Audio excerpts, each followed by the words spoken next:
everybody? Welcome to Gabbing Game for Friday. Something February. I don't fucking know. We got the Super Bowl coming up this weekend. I know a lot of you gamers don't like the Super Bowl because growing up you were geeks and whatnot, as was I, and you didn't like the jocks. I don't blame you. They were a bunch of fucking assholes. But if you love video games at a mechanic level, it's hard to not fall in love with actual real-world sports. Looking forward to the Super Bowl, not the least of which the reason is because I get to see my girlfriend Taylor Swift, but because I do want to actually watch the game and the commercials. I don't give a fuck about Usher. Usher's great, very talented guy, but he's got like 6 songs I know, that's it. So whatever, it'll be fun. I'll watch that. Taylor Swift halftime, she's not doing the halftime show unless that just dropped. But I hope she doesn't. You know, you don't get paid to do the halftime show. The halftime show is when you've pretty much had a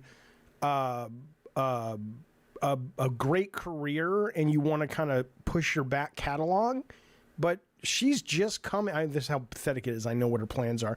She is just now performing in Tokyo. She will be flying out at the crack of dawn after her second show and making it just to the stadium in time for kickoff. Isn't that terrible? I know that. I'm like a fucking idiot, but it's true. Gabbing and Games, baby. Welcome to Gabbing and Games. Listen to me. So what I was going to tell you, if you're coming to this later on the YouTube after the show, you are watching, I edited out the opening because it's the music and stuff, and nobody wants to sit through that when you're watching a video. Not that the music's bad, but it's just you want to get right to it, and people always scrub through it once it's VOD. But anyway, the point is I was kind of clearing my throat and this, that, and the other. And it reminded me of the actor Russell Reynolds, who played Calypso in Twisted Metal 2012. Who really is, I just thought he was a great actor. I loved his portrayal of Calypso, and it was just so funny, though. And now the motherfucker has gone crazy getting buff. If you ever go to his like website or something, you'll go, holy shit, Calypso could fucking physically take down Sweet Tooth now. That motherfucker is a beast now, but he would do this exercise before he went live or went on camera, and he would just stand there in all of his makeup and all that shit and be like, mwah, mwah, mwah. I was just trying not to laugh, man. I mean, I respect the process. That's what actors got to do. That's their instrument, blah, blah, blah. But as a non-actor, I just thought it was funny. Taylor Swift is going to blow Kelsey, her boyfriend, at halftime. She might. I don't know how that works. I mean, what's that mean? Where do you put the mouth? I know how it works. I don't know if you're in a football game and you're at halftime. I know you go into the locker room and you get all the coach talk and the speeches and whatever, but do you have 5-10 minutes to go see your family, smoke a cigarette, get a blowjob? Or is it like, no fucking way, motherfucker, we're locked down until this game is over?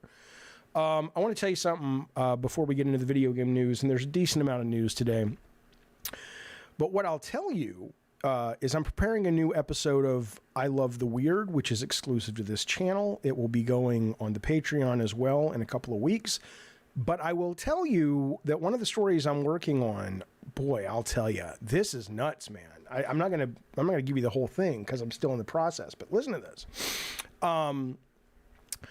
So I'm on this site called creepy.org, or it's a Twitter account, and it says there's this guy who wrote this book, False Flag 9/11. Now, I'm not a 9/11 conspiracy guy. If it turned out the government was behind it, wouldn't surprise me at all, but I have no evidence the government's behind it, and I haven't seen any evidence the government's behind it, and everything people have proposed has been pretty much debunked, or debunked to the point that I don't know if I believe it or not. Okay. So, point being, though, is he writes this book, False Flag 9/11, How Bush, Cheney, and the Saudis Created the Post-9/11 World, okay? And he publishes the book, and 3 weeks later, he's dead. His teenage daughter is dead. His teenage son is dead, and his dog is dead.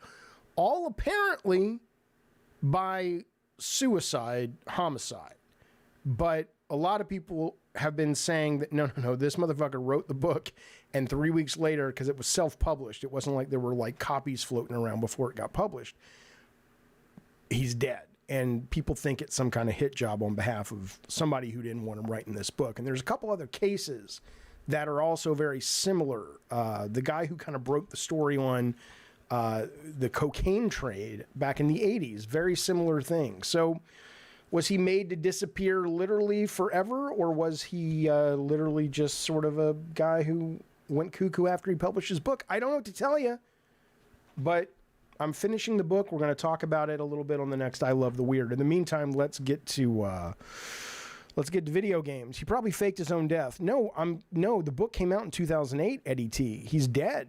It's not like he's, in hiding. And they found his body, his kids' bodies. I mean, he's got a bullet hole. He's rotted in the ground. Anyway, if you like stuff like that, conspiracies, monsters, UFOs, serial killers, I love stuff like that. Fellas, I couldn't make the games I made in the past if I didn't love stuff like that. Well, keep your eyes to the skies. What? For I Love the Weird, it'll be coming out in the next week or so. Okay. No, he died. The book was published in 2008, and he died 2 to 3 weeks or 2 to 3 months, I forget, after the book came out. So he died recently. Not recently as it relates to when the book was published. Okay. Fellas, let's begin the show. I want to tell you something that's happening as we go into the world of the games. Listen to this. Please don't sleep on this. If you love games, or if you're even slightly curious and you have a computer that is decent enough, you won't be able to play everything if it's a shit computer. You'll be able to play some stuff. I don't mean to keep pushing this, but if you love games like I do, and if you don't, why are you here? You need to check out before it ends on Monday, Steam's Nextfest. It's got a couple of days left. Hundreds of demos. It is the closest thing. And no, people are they sponsoring? Fuck, I'd totally take ducats from these guys for this thing. I adore every festival they do. But no, they're not sponsoring it. I just am in love with it. It is like the closest you get anymore to E3.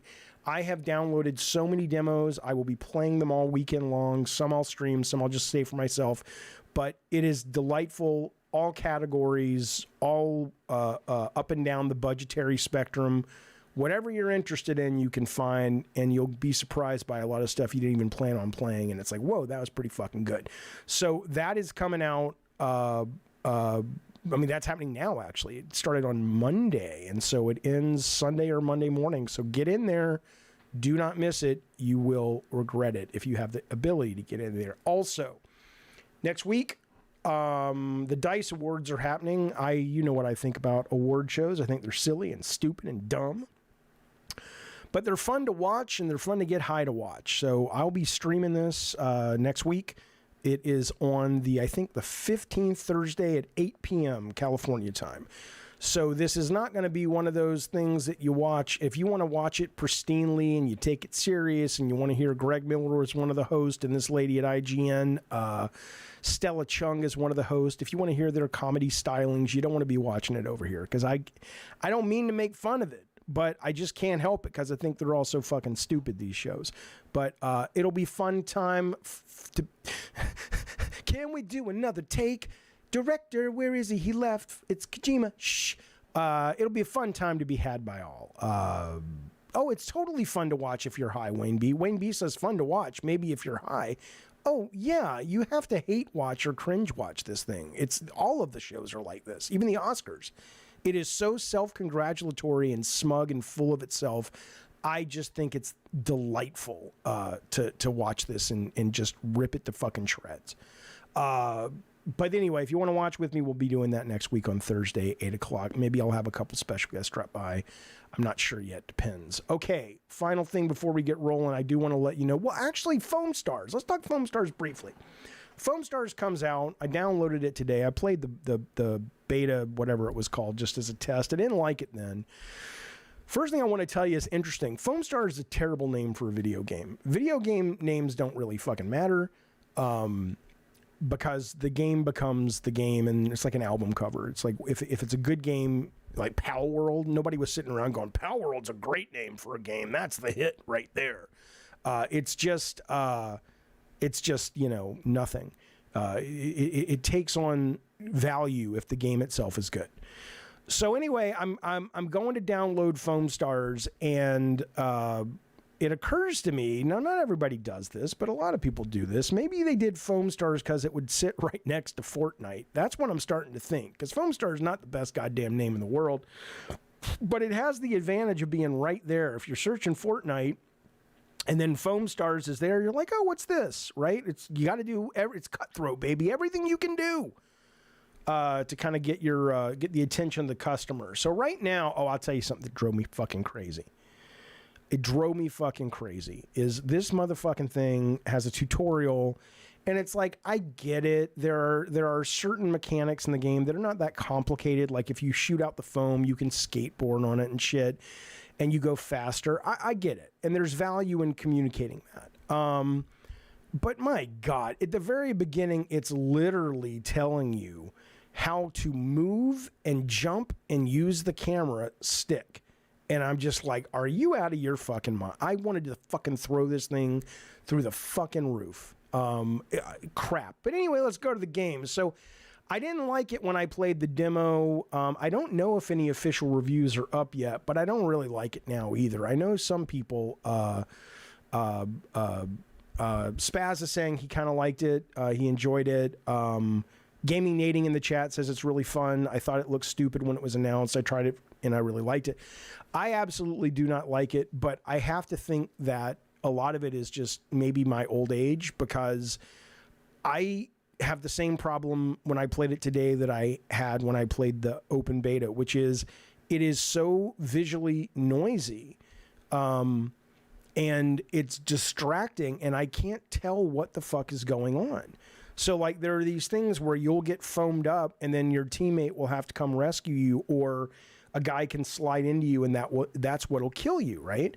And it's like, I think I'm foaming somebody up, and then there's a big wall of foam somebody puts down, and then you see somebody's outline behind the foam, but it's not directly behind the foam. It's like across the arena, and I'm just like, and colors and fireworks are going off, and it's insanely visually noisy to the point that I could not play it. So I don't like it. It is free if you have PS Plus for a month. And then they're going to sell it. This is dumb. This is a dead on arrival game, I think. I could be wrong.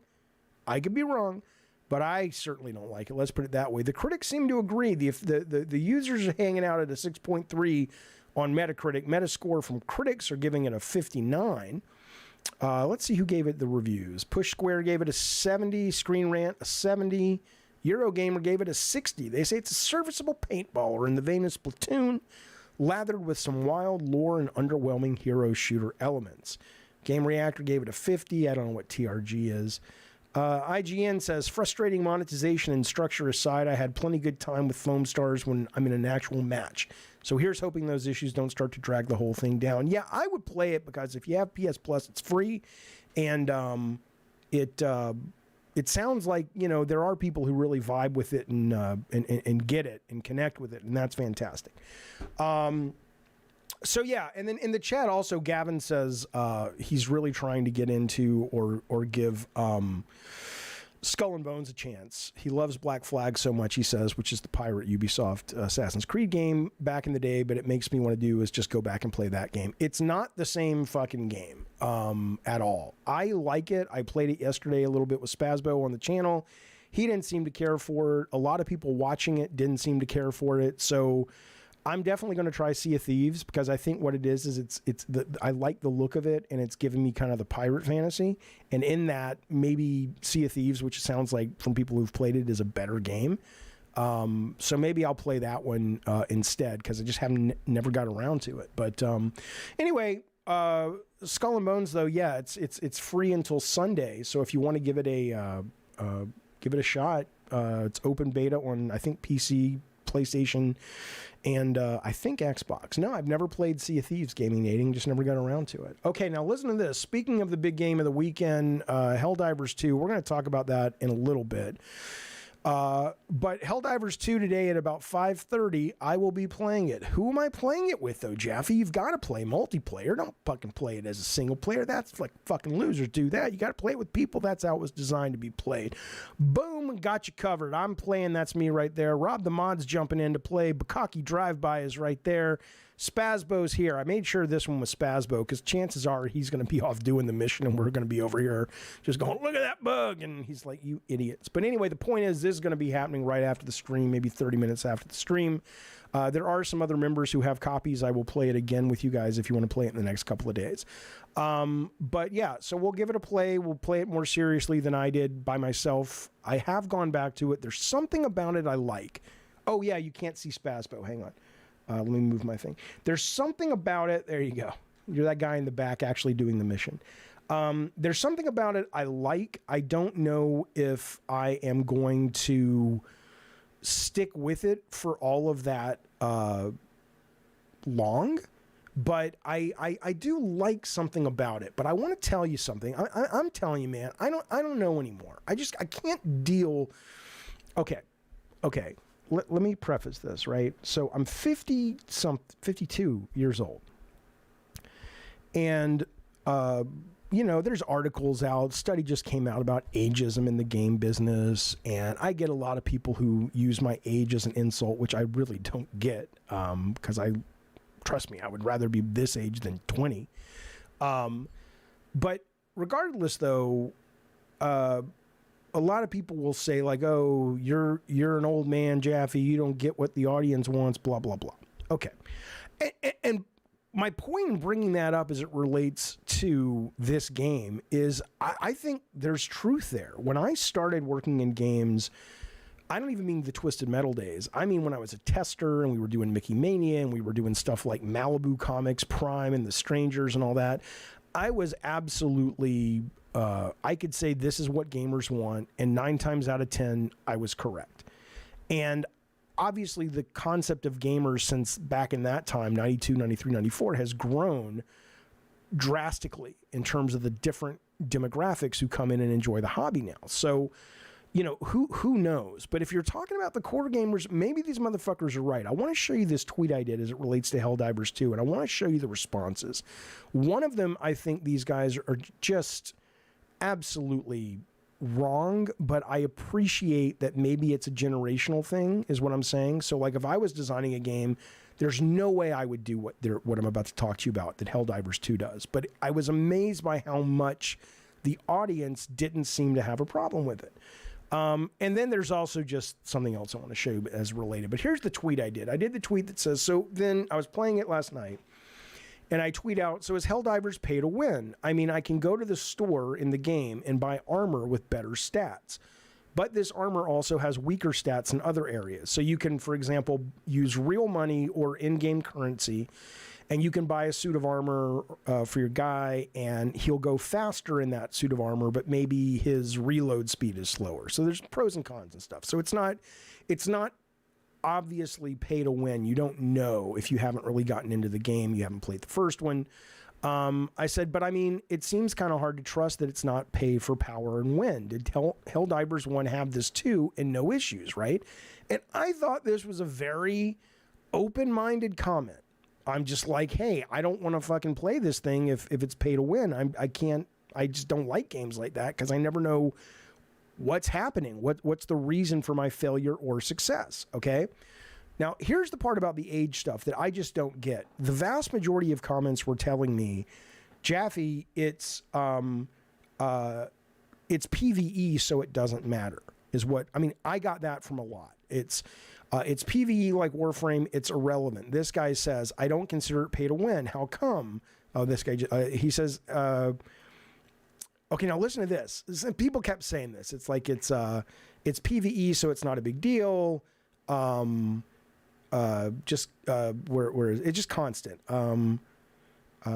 Nope, not pay to win. If you not sure about it, where did it go?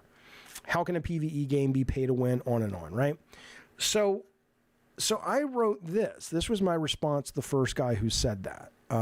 I said, my ability, he says, it's a great game with options to pay for armor or earn it, says somebody named M. It doesn't really matter because it's not PvP, it's PvE. It's not a big deal. Just enjoy the game. I'm like, so I said, my ability to enjoy the game is partially based on the fact that if I know if I'm sucking because I suck or I need to level up, or it's because I've not paid enough cash to advance, right? So the first time I ever experienced this as a problem, I was playing the single player Dead Space on iPhone. And this was way back in the day. So it was like, I was like, oh, this is cool. They're bringing like real games to the iPhone. Let me try this. And EA had done this thing where if you've played the game, you go up to the workbenches that you can, upgrade and all that shit. And if you didn't have something, you could use real money to buy it. And at that point, I walked away from the game. And it's like, but it's not PvP, Jaffe. Why does it matter? And it absolutely matters, because you don't know if the game is tuned for the majority, like suddenly the difficulty of the game and your ability to excel or to complete the game is called into question. Is it that I'm just not good enough? Is it that I haven't found an alternate way to approach the challenge that I can't solve through combat, but I could solve through exploration? Is it my actual skill level? I just need to get good? Or is it tuned intentionally to get you to buy shit so you can bypass the things that are hard? And they have, as designers, force, because they don't want to do this, but the money people do, they have been forced to say, okay, every challenge at this level, we anticipate, we've tuned it so only 2 to 6% will get through on their own steam. Everyone else, if they want to advance, will probably have to pay something, right? And that's what I was saying. I don't think that's controversial. I don't think that's a hate take on Helldivers. It's a good design question. It's a good design question. Now look at the responses I got to this. Not different one, but it's the same thing. Where'd he go? Sorry, there's a lot of here. Look, this is what I said. This guy says, made up scenario. Like pulled all the way out of my ass, like every other of his takes lately, just to make engagement. This is a valid video game design debate issue. This is important when you design games. This is not me making shit up. It drove me nuts, because that was the other thing. When I posted this, I had somebody go, oh, you have to be careful now. Fanboys are going to come after you. And I was just like, what? For what? Not that I care, but I didn't say anything bad about the game. I'm just like, hey, I'm playing it. I bought it. Is it pay to win? Is that so fucking awful? Yeah, exactly. Brett Moore says the Souls community would say you're not a real gamer for even using a summoning mechanic. Well, I don't use the summon mechanics, at least if you mean bringing in someone else. But I can tell you that, yeah, I mean, everybody's going to have their different take on things. But if you can't, you don't have to agree with me.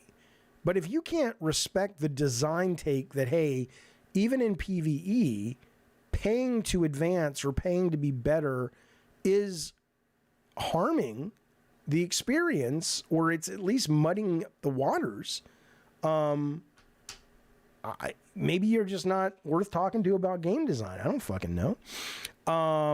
Game is not exclusive, says Wayne. Why is there fanboys? It's a Sony game, though. I mean, it's exclusive to Sony's IP, and which is fine. I mean, I think it's wonderful Sony's making some games that aren't big budget, massive cinematic things. I've been hoping for that for a very long time. And before anybody comes at me, I bought 4 copies of the goddamn thing.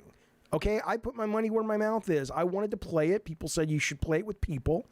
I didn't want to make people have a copy, so I bought 3 copies for people so we could play it. Okay, I'm not a hater. I'm genuine about this shit, and I love this shit, and I'm passionate about this shit. And I was asking because I wasn't going to play it anymore if it was pay to win. Bill Bones says, how do you gain by paying? You gain, for example, if the let's just say if it's broken up into like these rings on a like a battle map. If this chunk of the battle map is designed, for example, to be excruciatingly difficult, no matter what you do, for 90% of the players, unless you are using an armor that makes you really fast, or you've picked up the grenades that have a much bigger radius of damage, right? Well, it fucks up the design, because then you go into that scenario if you haven't purchased those things or unlocked those things.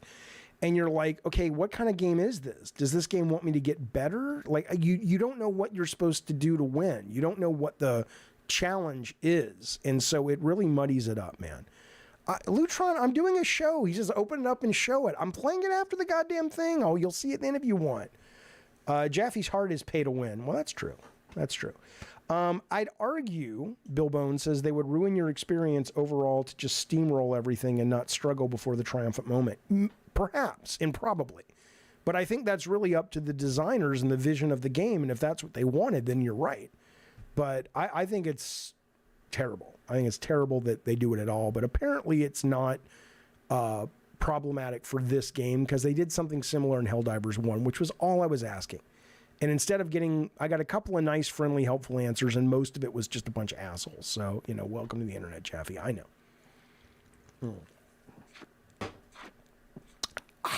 Okay, let's move on.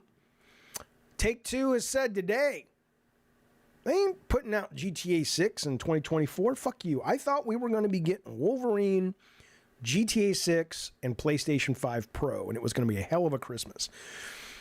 They haven't come out and said we're not putting it out, but basically Pachter and a couple other analysts at Webbush, which it makes sense. It's hard to deny this. These guys had originally gone on record saying this game was coming out in 2024, and they said their earnings would be $7 billion in May. $8 billion in May. But now they're saying the revision of just under $8 billion in November, now it basically says that it's going to be $7 billion, not $8 billion. So people are assuming something has to have shifted that was happening in 2024 that is no longer happening in 2024. I don't think it's Star Wars Outlaws. Everybody thinks it's this. So if you've been looking out for it, it's still coming, but it's going to be a little delayed. A little delayed. This is what Webbush said, or this is what, Video Games Chronicle said. The drop makes us almost certain that GTA 6 will not be releasing next financial year. With that said, we have no reason to believe the game has slipped out of calendar 2025, but it's reasonable to assume it will launch later in the year. So if you were looking forward to it this Christmas, sorry. Viper, thank you, buddy. Viper rolls in on his little Vespa wearing a little costume that makes him look like Jack from Jack in the Box. Here's what he says. He didn't say anything. He just gives a nice compliment. I appreciate it. Viper says, that's actually a good question. What question? I never thought of it like that before. You're saying my question? First off, thank you for the ducats, for the super chat, for the support. I don't know what you're asking. Are you referring to my point, which is like, hey, if you pay for power, even in PvE, it fucks shit up? If so, we are in agreement, good sir. Thank you for that. They are delaying the game to let Florida Joker guy come in and voice the character. You see, that's what he wants now. I don't even understand this fucking moron.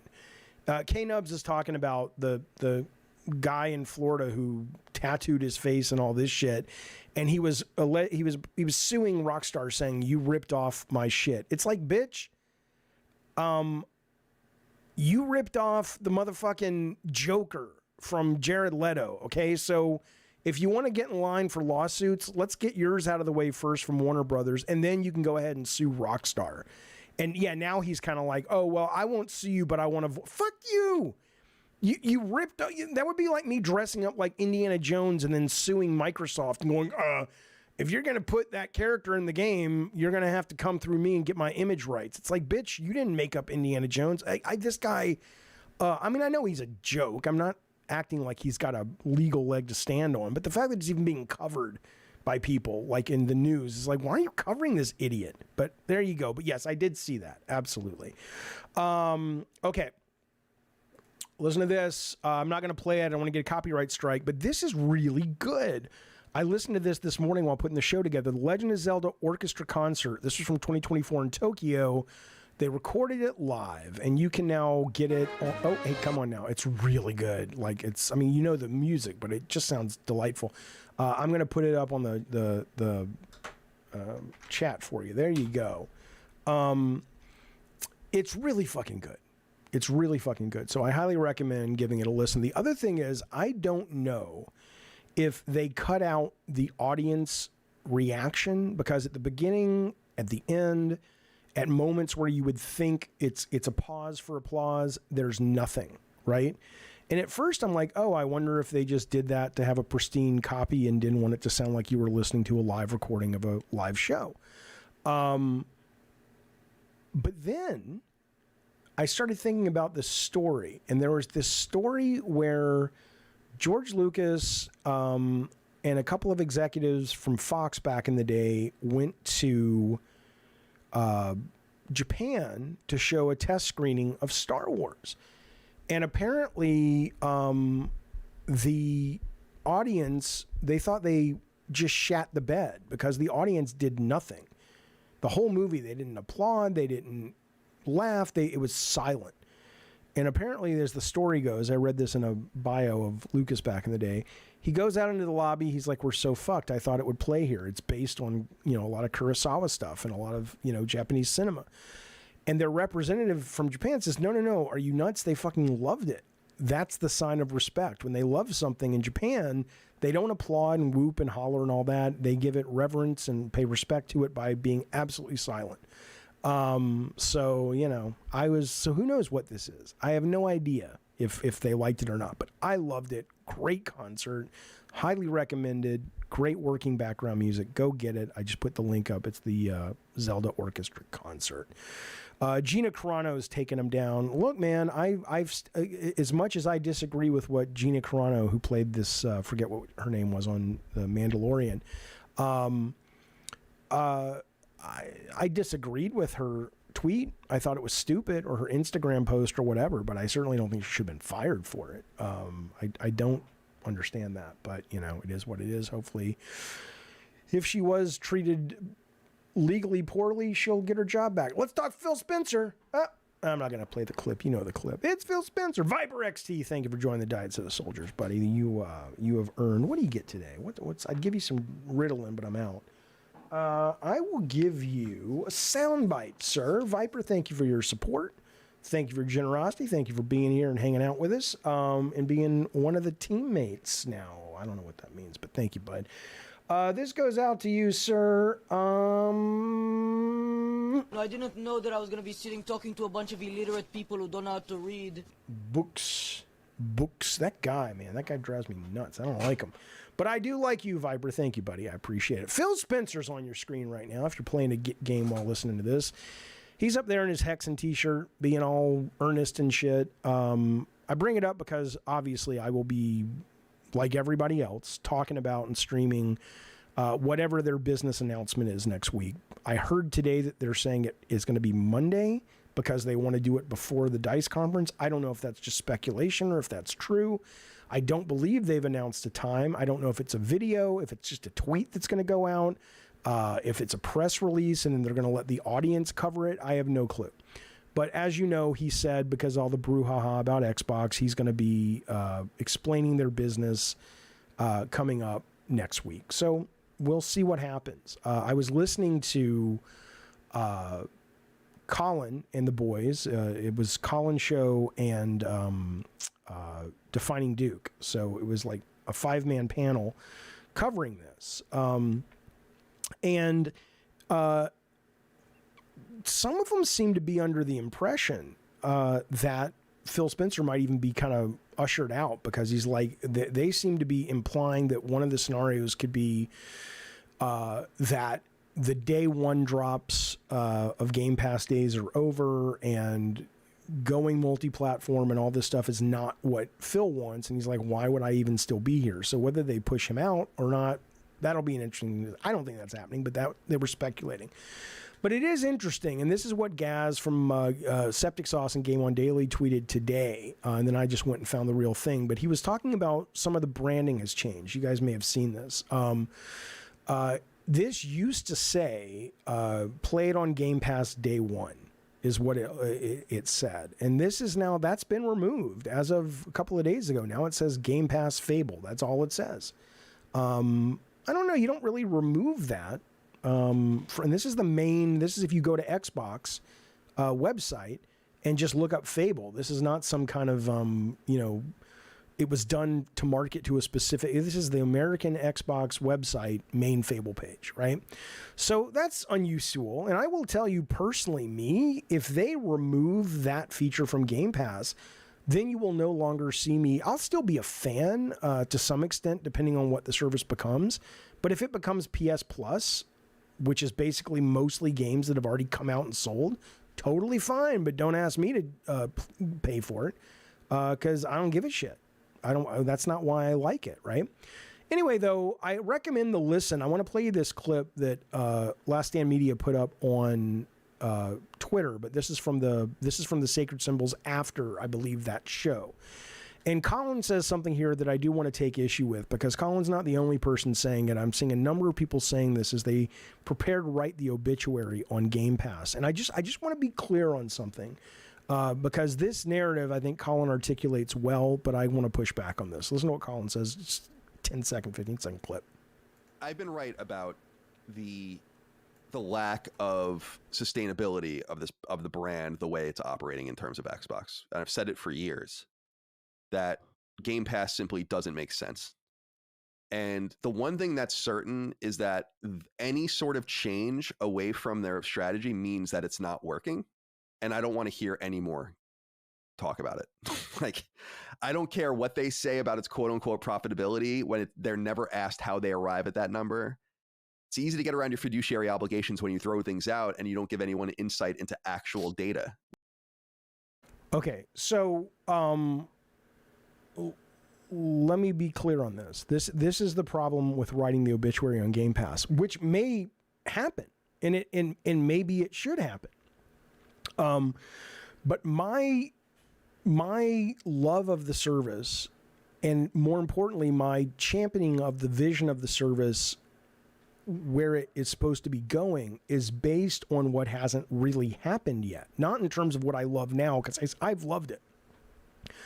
But we have yet to see, and I'm not one of these, like, just give them more time. No, they've had plenty of time. I made a video 3 years ago about the shit management at product development at Xbox. I'm not like one of these, this is the year, right? They've had plenty of fucking time to get their shit together.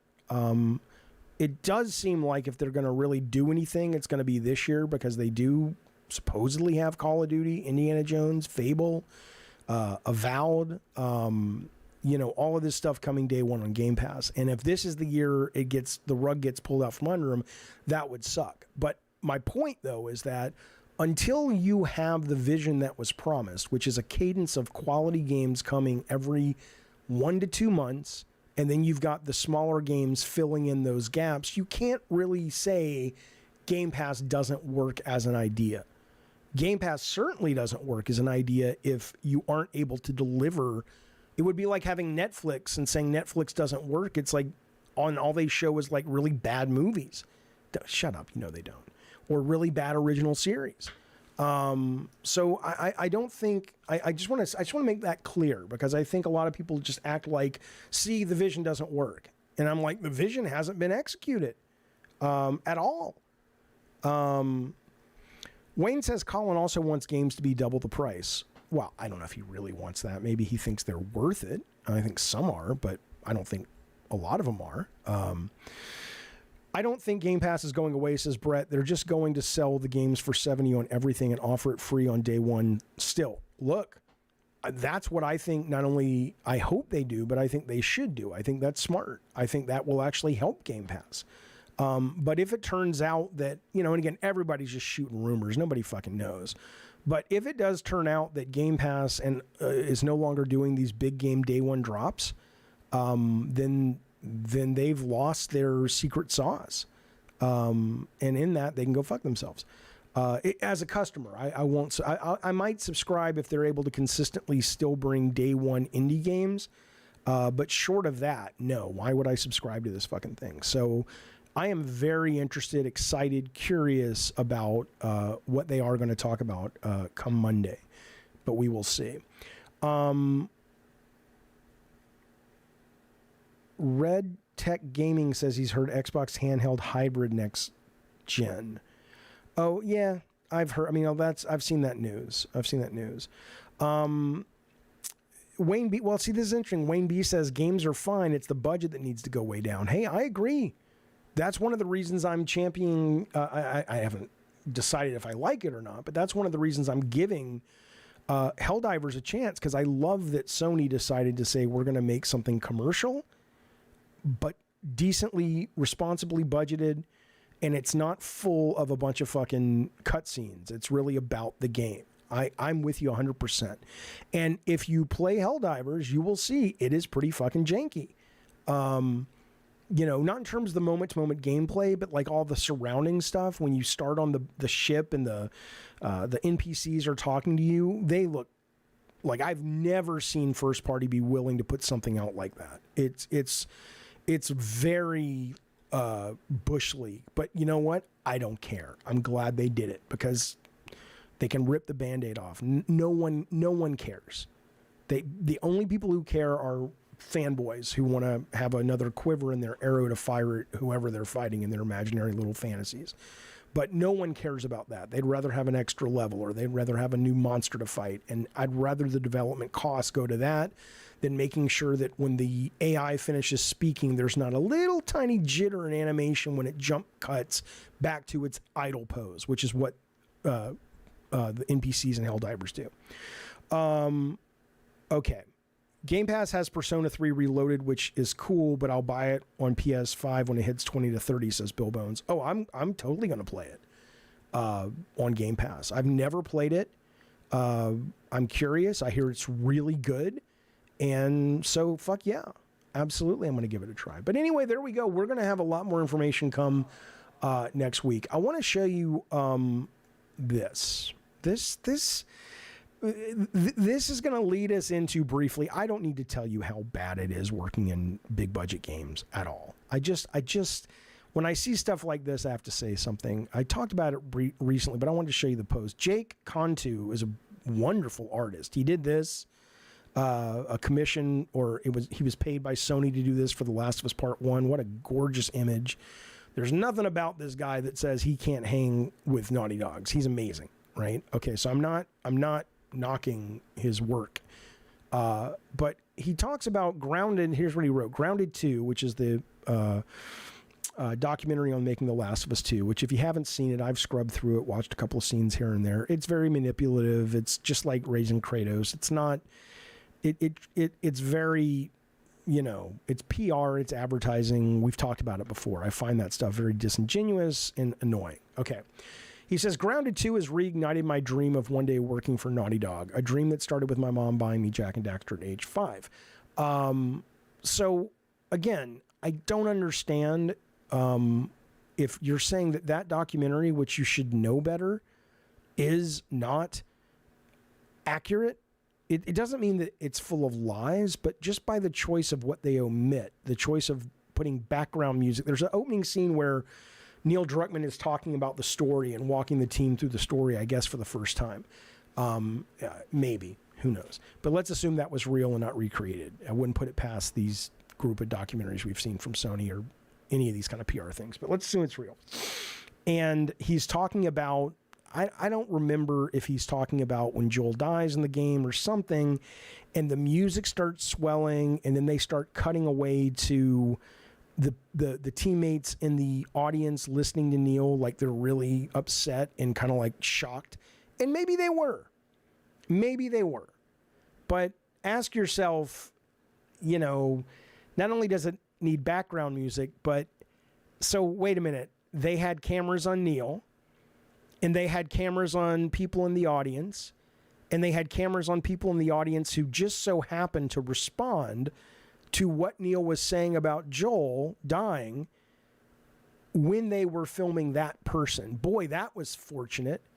How lucky. And they had more than one. There were a couple of cutaways. Well, wow, they just, maybe they did a deep dive into the personality aspects of teammates and said, I bet these 3 people are the people we should aim the cameras at when Neil's, come on now. You gotta know. You gots to know. But anyway, the point is, I would expect, so this guy's excited, good. I hope, I want nothing but the best. There's another guy who put up a post that he started working at Rockstar. He's like a texture artist, and he was so excited. And I'm glad he's excited. He's got benefits, a good pay, a job in a wonderful, making stuff that people find wonderful and entertaining. I'm not trying to shit on this stuff, okay? But it's so hard to believe that people believe this stuff, A, and B, when you see the stories of how people are treated as the game business gets bigger and bigger, I just don't know if these people have rocks in their head. Because I'm like, why do you want to go work there? You are creative. Make your own shit in your own time. Maybe you'll become an indie sensation, maybe you won't, or get a couple of friends and make exactly what you want. You won't have creative freedom, and even if you're top of the food chain, there's always going to be a bunch of other people you got to answer to because you're spending a lot of money. Listen to this. I'll just give you 2 stories that dropped today about how shitty this industry can be if you're working at that level. Activision reportedly told Infinity Ward staff to take the money and get over it after West and Zampella were fired. These are the guys who ran, they started with Medal of Honor. They broke off and did Call of Duty. And then at some point after Modern Warfare 2, these guys got kicked out, right?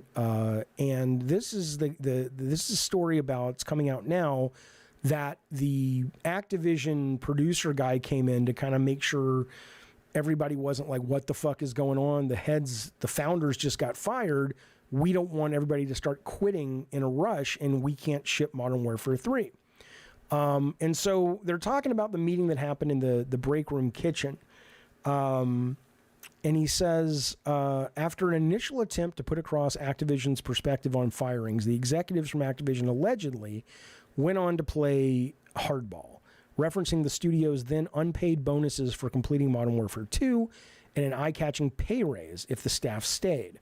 Guys, they said, if you stay with the studio to make Modern Warfare 3, and you will receive your Modern Warfare 2 bonuses, and we'll give everyone a 50% salary increase. Then they said, just take the money and get over it. Well, I mean, again, is that mean? It probably could have been handled better, but it doesn't. It seems like a goddamn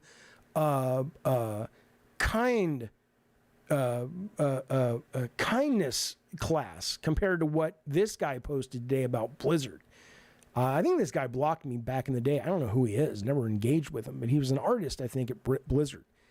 This guy, I mean, think about this. This motherfucker in 2023 got a promotion. They said, we're going to promote you to the lead of the VFX team. There's a whole tweet on this. It's fascinating. I'll link it in the chat if you want to read it.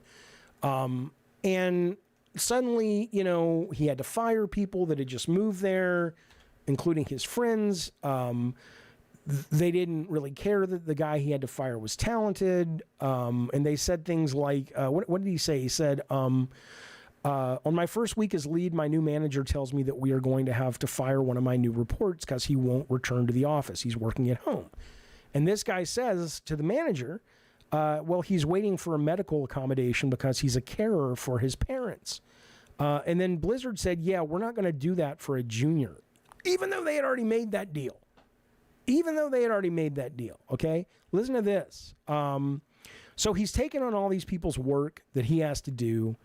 They keep putting him off, saying, no, you'll get your promotion, we'll get your promotion, blah, blah, blah. And then eventually they said, there's no promotion. Going to this role it's lateral. You don't get any more money or anything, even though they had promised him. So he just quit, obviously. But it's just like, this is the shit you have to deal with. And I'm not saying Naughty Dog has done this. I don't know if they have or not. But it's just like, why, you know, I beg you creative souls out there. I was once one of you. I understand. I was never as creative as a lot of you, but I definitely had my foot in the camp, okay? I understand you want to see the best in people. I understand when people tell you they're going to let you run with the ball. It's so exciting that why would you not just fuck it? It could happen, right? And I get it, but it's just not worth your time. It's not worth your talent, especially given how easy it is these days to make your own shit. I hope more and more people start putting these companies to the wall on this stuff. They don't deserve your talent. You know, I get it. If you need a job and you're in the process of trying to figure out how to start your own company or make your own game at night or on the weekends or whatever, I get, you know, you got to do what you got to do. But please be looking for the exit, because God knows they ain't looking to keep you there and for a minute longer than they have to pay you to stay there. It's just terrible. I don't know why anybody would do this. I mean, why? In the chat, you let me know if you work in games. You know, if you're already established, that's one thing. But would you go into this business at this point? Like if you were in high school and you love video games, or if you're in college and you love video games, or whatever age you are, would you actually go, you know what? I'm going to do it. My dream is to work for Naughty Dog one day. My dream is to work for Nintendo one day. I mean, why? It makes no sense. Fupy says millions of workers are mistreated every day, but none as bad as these poor souls at Infinity Ward. Okay, I understand what you're saying. Yes, but it doesn't make it acceptable. And this is not a show about how plumbers are treated, or this is not a show about how fast food workers are treated. It's a show about video games and the video game business and the industry and the art form. And in that, that's why we're discussing it. But I also go, I don't know many people who go work for companies. Like at this point, I think if you go work for Disney, enough people have come out and said working for Disney is not the same as being a fan of Disney, and you will hate it. You will have your dreams crushed. You will have no control. I think that message has gotten out to the world for people who want to work there. But in video games, it's weird. It's just like they keep coming through the meat grinder. I don't understand. I don't understand. Darth Nugget says he's got pronouns in his damn username, not even in the bio. Okay, well, I have pronouns in my bio, and I think doing that is a nice, kind, inclusive thing, but whatever. Whatever, Darth Nugget. Listen to this. Doug Game Boy, thank you for the super chat, buddy. He says, speaking of Grand Theft Auto 6, with the whole Xbox fiasco, could Microsoft rumors hint at damage control to prevent GTA 6 sales loss, considering exclusivity? Ooh, okay, I need to read this. I don't understand it. Okay, could Microsoft rumors, which is like they're going to get rid of Day One on Xbox or what have you, hint at damage control to prevent Grand Theft Auto 6 sales loss, considering exclusivity and not being on PC or Nintendo? I mean, why would they say, let's assume the rumors are true, why would they massively change Day One drops on Game Pass, of which GTA 6 has not been announced as coming to Game Pass at all, let alone Day One? What would I don't see what one has to do with the other, the Game Boy. I don't want you to have to pay for another chat because I know you're not a member. So if anybody's in here and you understand what he's trying to ask, please, try to re-articulate it. I appreciate it. But yeah, thank you for that super chat. Thank you for the question. I don't know what you mean. I'm sure I don't know what you mean. Listen to this. I want to talk about this. I want to talk about Prince of Persia, but this is where we start. This is where we start as it relates to Prince of Persia. Dakota Johnson. Hang on. She of Madam Web that comes out this Valentine's Day. I'll see it eventually. The Marvels is out finally on Disney Plus. I want to see that. But anyway, she says it's really fucking bleak in this industry. It is majorly disheartening. She's talking about people taking chances on different kinds of screenplays and movies and stuff. The people who run streaming platforms don't trust creative people or artists to know what's going to work. And that's just going to make us implode. It's really heartbreaking. It's just fucking so hard. It's so hard to get anything made.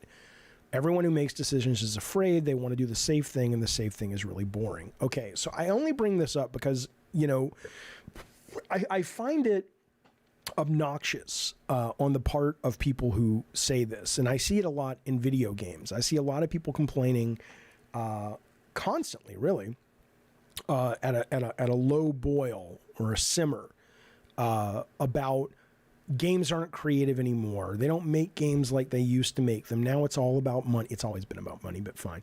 It's all about money. It's all about profit. Nobody takes any chances, right? But that's not true. And I don't even mean in the indie space that I always champion. Prince of Persia. Now, Prince of Persia didn't sell itself as a AAA game. It's clearly a AA. They put a demo out. It's a fantastic demo. The reviews of this game are great. Everyone who's played it, who owns it, says it's great. I plan on playing it. It's kind of things I'm playing right now.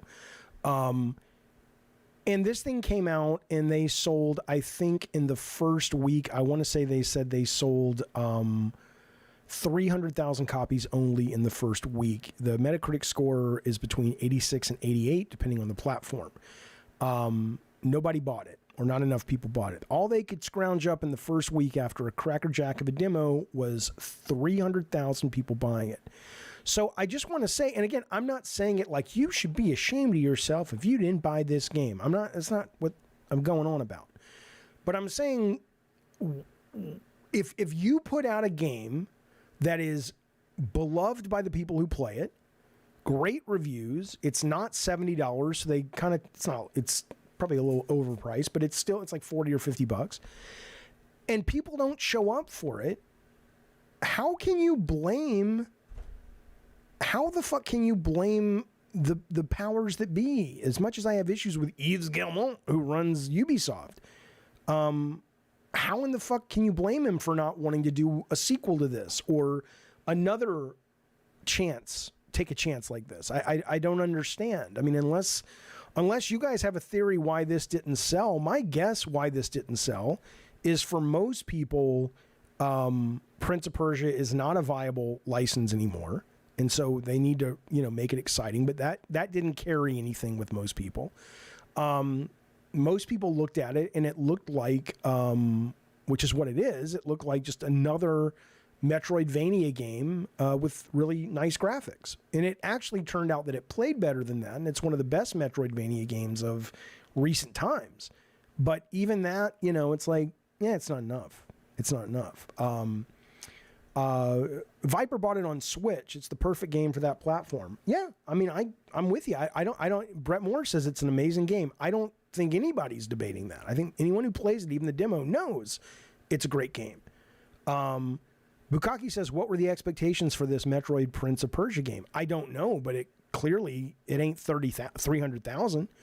I mean, 300,000 times, I don't know what they make, depending on the deal with the publisher or the console holder. Let's just say they get 60%, right? Depending. So 60% of 300,000. Alexa, what is 300,000 times 50? 15 million? 300,000 times 50 is 15 million. Alexa, what is 60% of 15 million? 60% of 15 million is 9 million. So, okay, $9 million, right? Let's just assume it was 60%. 300,000 first week, they made $9 million. This probably cost them, 30 million bucks. And maybe a little bit more they got because people subscribe to Ubisoft Plus Premium to get it day one. But I mean, and so maybe they'll eke out a profit, but I don't think they're going to go, hey, this was a smart investment, right? I mean, it didn't even reignite the brand.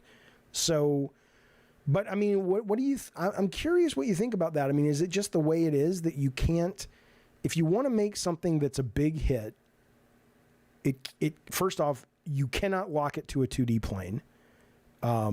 Even if it's 3D, you just can't do it. You can do it, but you can't expect massive sales. You can only like even Metroid Dread, which I didn't like. Well, I liked it, but I had issues with it, of course.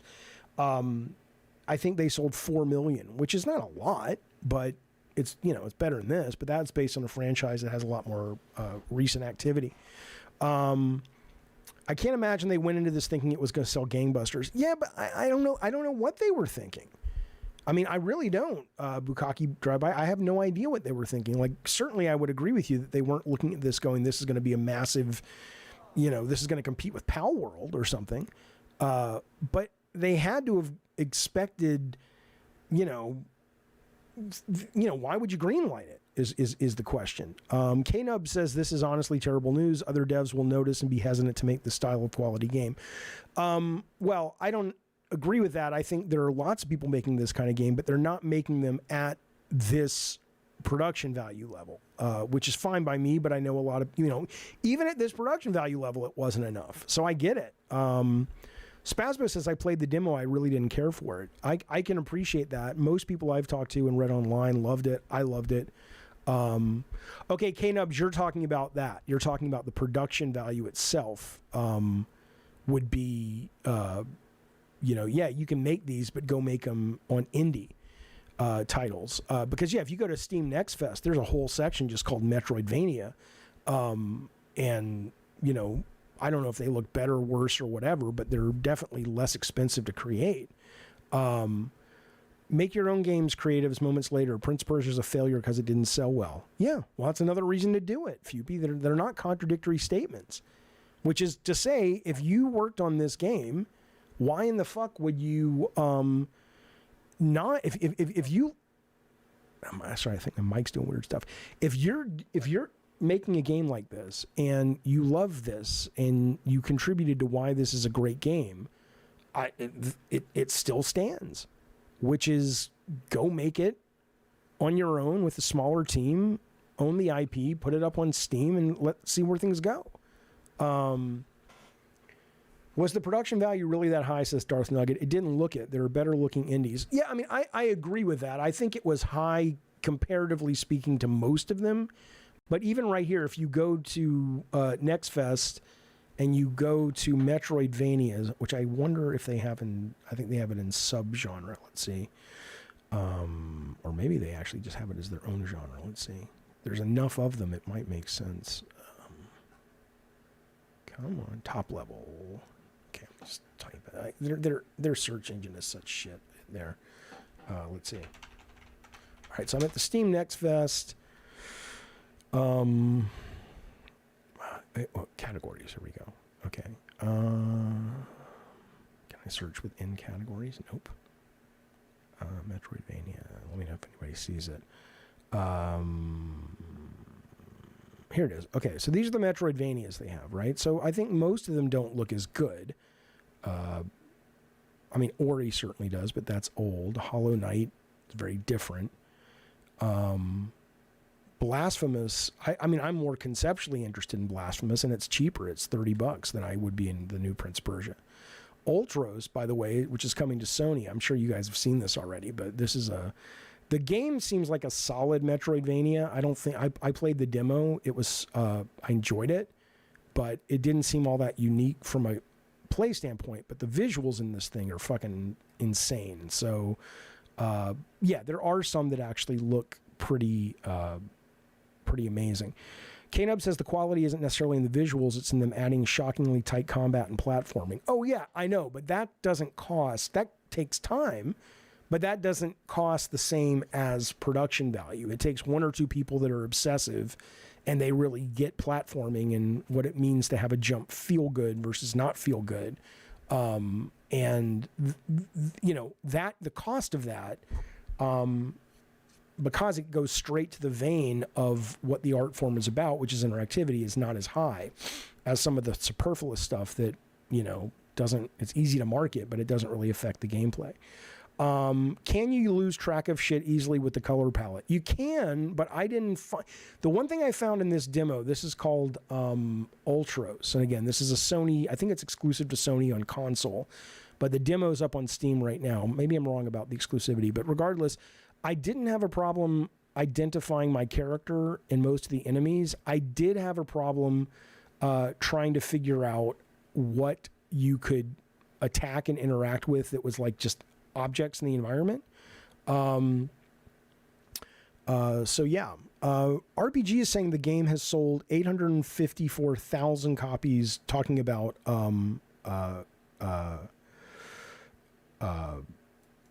I'm not entirely sure. He's talking about Prince of Persia, I think, but he says, I Googled it, so there's no way in hell this was going to do more. No way.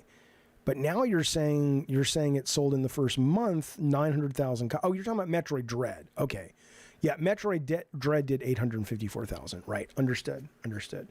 But yeah, so I just, you know, yeah, if you're going to do it, I would love to know what the logic behind that was. I know that if you listen to the earnings call from Ubisoft this week, Guillemot actually did say, you know, we're going to start trying to make great games again. I'm not entirely sure what that means, because, I mean, I don't like their games for the most part like I used to, but Assassin's Creed Valhalla is the best-selling game they've made in that franchise, and I think almost overall. But regardless, though, you know, maybe this was an attempt to get back to the old Ubisoft that was, you know, really interesting and different and one of the most creative third-party publishers out there. But not this game, but Prince of Persia, the new one. But clearly, it did not go that way for them. Okay. Oh, listen to this though. What he said. Yves Guillemot Defends Skull and Bones $60 price tag. Says it's a quadruple A game. No, it's not. I played it. I've played for about 4 hours. I played it on stream yesterday. Most people who watched it and Spaz who played along with me did not like it. They were like, but I enjoyed it for whatever reason. Maybe, like I said at the start of the show, maybe it's the pirate theme or whatever. But to say this is a quadruple A game is ridiculous. I mean, just, if you're going to say that and then you're going to put out NPCs that look like this, I got to show you this. I mean, I don't care. It didn't hurt the game for me, but it was just like, how are you calling... Yeah, these are like cutscenes and main character, but a lot of the NPCs look like they just bought them off the asset store or something. And all of their hair looks like little ants. It's a really bizarre thing. I know that it's an open beta and it's not finished, but it's practically finished. And like I was wondering, maybe because they got a lot of money from the government to make this in terms of tax breaks and whatnot, maybe he has to say that because he promised they would make a quadruple A game, whatever the fuck that means. And so he knows what's up, and he's just kind of spinning. But $60 for this game, whether you like it like I do or you don't, nobody in God's green earth would tell you that this is a $60 game. This should be a free-to-play game. Or at least a $25 or $19 game or whatever. It's absolutely nuts.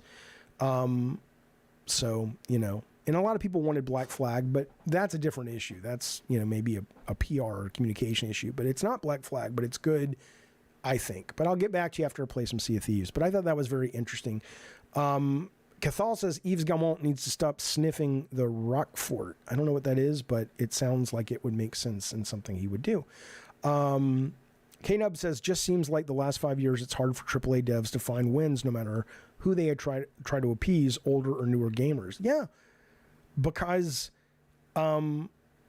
it's the chickens coming home to roost, man. It's the fact that the people that understand the medium and stop buying into the bullshit and focus on the interactivity like Nintendo has always done, like the Pal World developers are doing. Like the PUBG guys did, or whatever his name was, Players Unknown at the very beginning. They're the ones that are consistently able to that understand the market. The ones that get caught up in all this, their movies and their cinema and okay, I appreciate you think that, but that's not the strength of the medium and it costs too much to chase that. Listen to this. Speaking of, this is what Chris Ray-Gun of Last Stand Media and his own fandom has said. I wanted to get your thoughts on this. He says, I do have to say, even as a fan of Deborah Wilson, the actress, the practice of scanning and importing real actors into games is starting to get annoying, he says. It was a lot more fun when a great actor could play a character that looked nothing like them and I wouldn't immediately go, oh, that's whoever, right?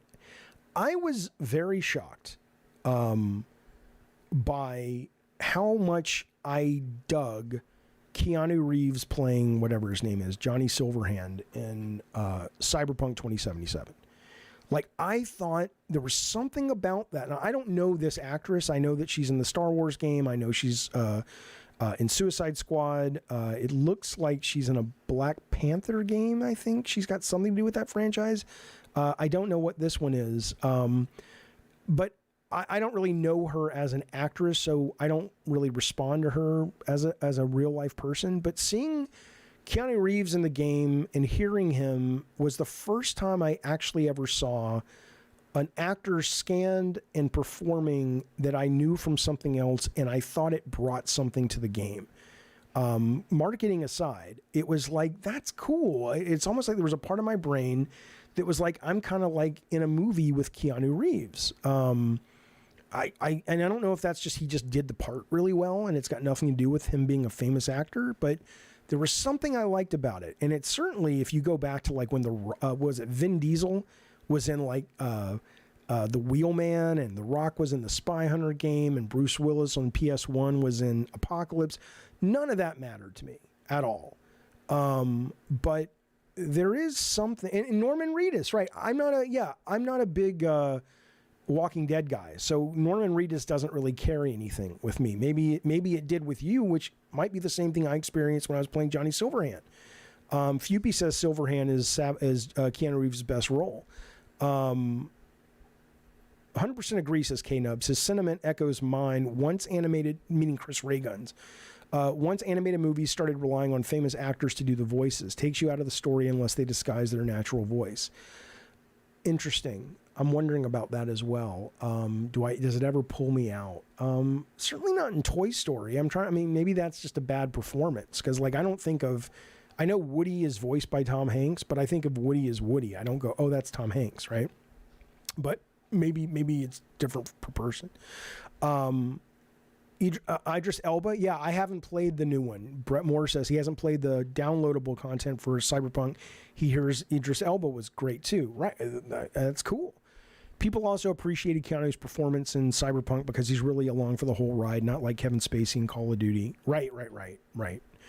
Yeah, so I don't know. So, I mean, I get K-Nubs doesn't dig it. I get Chris Ray Gun doesn't dig it. There's something I like about it. I'm trying to think if I could get any actor in a movie that I would like kind of co-starring with, because that's kind of what it's like. You're hanging out with Keanu Reeves, right? I know it's not Keanu, but it's kind of cool.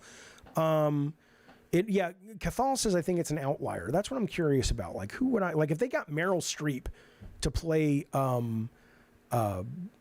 character in a Metal Gear, not Konami's Metal Gear. Let's take Kojima's new Metal Gear take, whatever it's called. Or if they put her in, if they got Meryl Streep to play some kind of commander in the next Call of Duty, who's just in cutscenes, maybe sometimes out in the field. I wonder if that would be cool. I wonder if I would go, that's distracting, or I'm like, that's fucking cool. I have no idea. I hope it's not an outlier.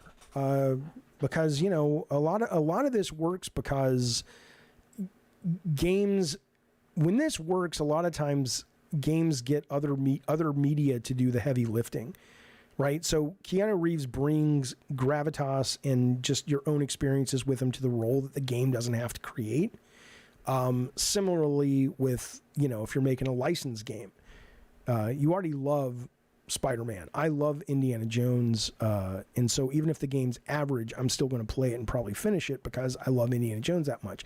One of the reasons I'm enjoying Suicide Squad so much, it's a good, solid B game, but when you throw the fan service on top of it and you like comic books like I do, it becomes something really cool, especially that the game doesn't have to do the heavy lifting because that's already been done to establish Harley Quinn and King Shark and all that and other things.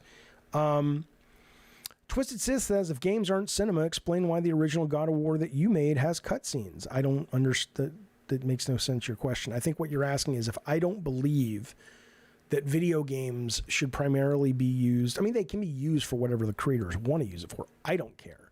But do I believe the strength of the medium is in linear storytelling? I do not. And in that, God of War taught me that.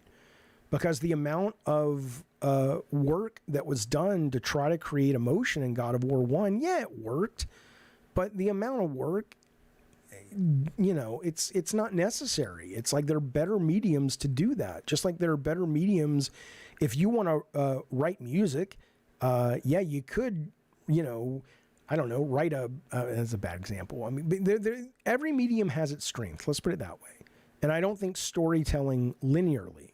Storytelling interactively is different, but linear storytelling is not the strength of video games. Okay, let us move forward. Listen to this. Tell me what you think. Forbes has once again kicked the horn. I don't know if they kicked the horn. I don't even know what that means. I do know what it means, but I just wanted to say that. It's fun. But here's what they are thinking, and I think it's probably true. There's little doubt, says Paul Tassi of Forbes, that Microsoft will try to buy Palworld and Pocket Pair, the developer, at this point. No real news there. He just writes an opinion column saying the game has 19 million players, 7 million of which are on Xbox Game Pass. And there's not currently a PlayStation version of the game. They are considering it, they say, on PlayStation, but I could see Xbox rolling in with a big check and saying don't. And I don't know what the legs this game has, but I've played it. I'm still playing it. I really enjoy it. But who's to say it'll become something people are still talking about in a month? I don't know. But assuming it stays a big hit, yeah, I could see Microsoft going, fuck yeah, we're gonna lock that down. Microsoft has already said, according to the article, they're throwing support Pocket Pair's way, the developer, in order to help the game scale, be more stable, and allow for more frequent updates for Xbox, but also probably the PC version as well. Listen to this real quick. I'll just give you some stats on this great game if you've played it. 12 million players of the game purchased $26 a piece. 312 million bucks in revenue already earned on a shoestring budget with a team of amateurs, it says. Again, going back to this, I know that a lot of people don't, if you're an artist, you're not like, I want to do it just to make money. But again, when you can entertain and monetize that many people, but instead you choose to go down this road instead of just make a fucking film. If I'm Neil Druckmann, and again, I don't want to, I don't know Neil, never met the guy. If I'm Neil Druckmann and I've had a successful run at HBO with my show, which he has, and his episode he directed was pretty good, I wouldn't go back to games. You had your goddamn mind. I would not. If you want to be a storyteller, you know what I'm saying. Anyway, whatever. Point is, they made $312 million. Palworld doesn't have post-release monetization, so the price is the price, bitches. But you have to wonder what Microsoft would be willing to shell out for this, something that they may believe could become their own rival to Pokemon if given enough time. And then this surprised me, because they paid $69 billion for Activision, and they paid $8 billion, give or take, for Bethesda ZeniMax. I forgot that they paid $2.5 billion for Minecraft, and I forgot that at the time we were like, whoa, that's a lot of money. That's a fucking bargain now. When you think about $3 billion for Minecraft, and I'm rounding up, fuck you.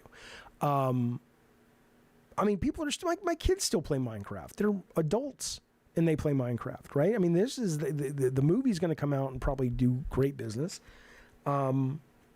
Who would have thought that $3 billion was a fucking bargain back when they announced it? Twisted Sith, that doesn't make any sense, though. What you're saying makes no sense. It's vapid PR speak that sounds like you're saying something, but you're saying absolutely nothing. He says, what Jaffe fails to comprehend is that video games as a medium are the new form of cinema, period. What does that even mean? What the fuck does that even mean? I mean, I could tear it apart based on what I think you mean, but why don't you try to articulate that outside of the flowery language and explain to me what you mean? What aspect of video games have become the new form of cinema? That's what I would love to know before I absolutely show you that you're incorrect. Because it doesn't make sense what you're saying. If it made sense what you're saying, then... I mean, I actually, no, I can't even do an analogy because I don't know what your point is. Yeah, Kojima agrees. Kojima's great, but he wants to make movies. And that's fine. No, I don't want to hold a controller while watching a movie, says Fupy, and I don't want to sit through endless cutscenes when playing a game. Right, that's where I come in. And I think games do a great job of telling a story interactively. RPG, I'm going to read it. I don't agree with it, but he says RPG says if you mean they have become woke garbage dumpster fires, then yeah, you're probably right. Okay, y'all knuckleheads. All right, let's move on. Whatever. We'll talk about this. I mean, there's nothing to say. Crunchyroll, Funimation's shutting down, and I think Crunchyroll bought them, and they're raising their prices. Whatever. The story here, though, is if you got a bunch of movies. And it relates to games, and that's digital. I've always been a proponent. I have always been a fan of digital. I think it's great. I still think it's great. But I also agree that when this shit happens, which in this case what it is if you have purchased, I guess, from Funimation anime games or streaming service, you're shit out of luck. They've said, yeah, we're going to have some of that content here, but we're not going to buy you... we're not going to give you or gift you those. You just lost them. Nothing you can do about it. Here's where I disagree with Gavin House on this. Shows once again, he says, why physical is critical. No, what it shows is why we need legislation. There needs to be consumer protection against this shit. I think saying digital is the problem is throwing the baby out with the bathwater. Digital is less expensive. It is more accessible.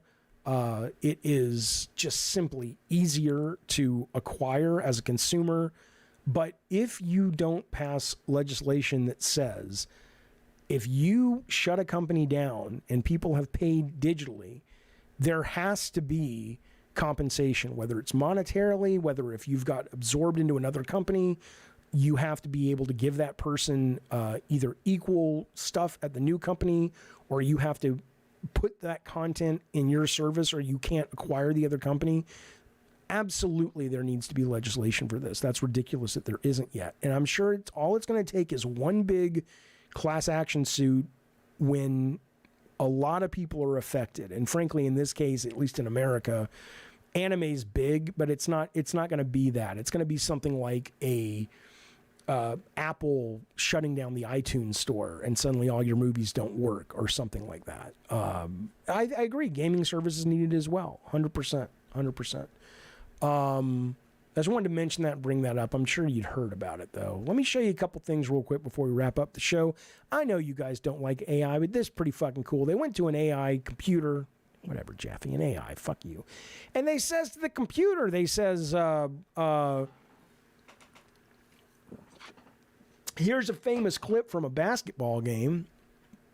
Remake this for us, my friend, computer, but make it with the gods of Greek mythology. This is amazing. Look, it's got a ways to go. There's some bugs in it, but look at this fucking thing. This is pretty fucking cool. Let me go back to the beginning. Let me turn the sound down. So I don't know what famous basketball clip this is from, but here we go. It took the clip, it rendered it, and then it changed all the characters in real time. Like, there's a bug, to Greek mythology, playing basketball. Come on now. I mean, how do you not, I mean, it's so cool, man. The future. Oh, Bukaki says, as a racist, I enjoy that it changes them to white people. You're going to hell. I think that's some cool shit, man. So I wanted to share. I love that stuff. Also, I'm sure you've seen this, but I haven't. This is back in the day before computers. This is the skull of the Predator. This is the animatronics of the goddamn Predator. Have you seen this before? I know we've seen a lot of the Green Goblin tests from Spider-Man 1 with Tobey Maguire, which they should have gone that way. It was so much better than what they ended up with. But this, I haven't seen. This is the way they made the Predator work. It was in the costume, and they had puppeteers with air pumps off camera, making it do its thing. So I thought that was pretty cool. I wanted to show you that to you. And then I just want to remind you, coming up in about 30 minutes, myself, Bukaki Drive-By, Spazbo, Rob the Mod will be going to Super Earth in a really dumb naming experience. I don't know. It's a stupid name. That's my point. They're going to Super Earth, the Super Lover Store. They're going to Super Earth, and we're going to go down there and try to kill some alien bugs. And hang on. Let me see what she wants. What do you want? Oh, yeah, I got to respond to some people. Okay. Yeah, so if we're going to be killing this stream, we'll be coming back live in about 30 minutes with the four of us playing the game, Helldivers 2. So, but that is the show. If anyone has anything to say or talk about, I can turn on the red phone for about 10 minutes. But if you guys are like, nah, we're good, well, turn it on. Let me turn it on right now. You can call if you want to have your say. I've been thinking about saving the red phone for the end of episodes. Might be better. If you want to call and chat, that's really not a problem, pal. You can do that by calling me at 619-786-3431. We'll go for about 10, 15 minutes shooting the shit. I'm going to go get another Diet Coke, and then when I come back, we will talk. 619. Don't call yet, because if I'm not here, I can't answer the phone. It's literally a phone on my computer. It's not like I have an answering service. So I'll be back. 619-786-3431. I'm going to go get a Coke. Be right back.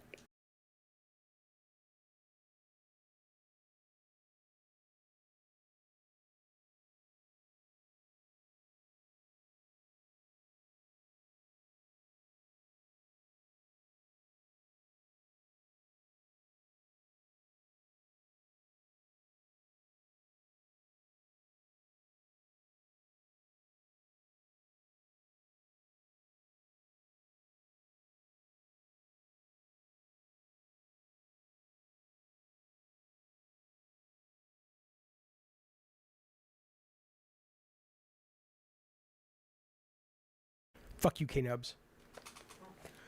Okay. 619-786-3431. Call if you want. I'm just going to sit here and eat my Fruit Loops. What did I see on the... what the fuck was that, man?